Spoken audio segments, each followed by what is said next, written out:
এই হচ্ছে লিচু। গ্রীষ্মকালের খুব সুস্বাদু একটি ফল। শৈশবে আমরা লিচুর স্বাদ তো উপভোগ করতামই, কিন্তু আরেকটা জিনিস আমরা খুব উপভোগ করতাম, যেটি কিনা লিচুর বীজ দিয়ে আমরা তৈরি করতাম। এটি অনেকটা দেশি বে ব্লেডের মতো।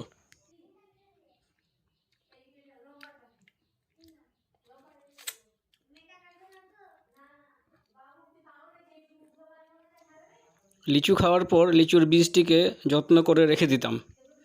এরপরে এই বীজটিকে এরকম মাঝখান থেকে চাকু দিয়ে কাটা হতো। বীজের ভিতরের অংশটি খুব নরম, সাদা রঙের।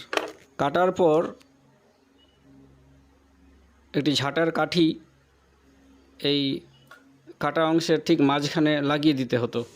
বীজের নিচের অংশটা ব্যবহার করতে হবে, একটু ছুচলো করে নেওয়া দরকার লাগানোর আগে।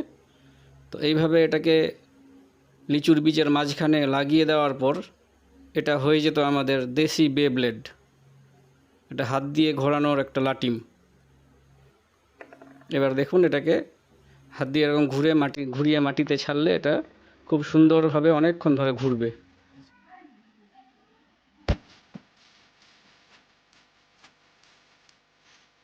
আমরা তো ছোটোবেলায় এই খেলাটা খুবই খেলেছি। আপনারা কে কে খেলেছেন একটু কমেন্ট বক্সে কমেন্ট করে জানাবেন।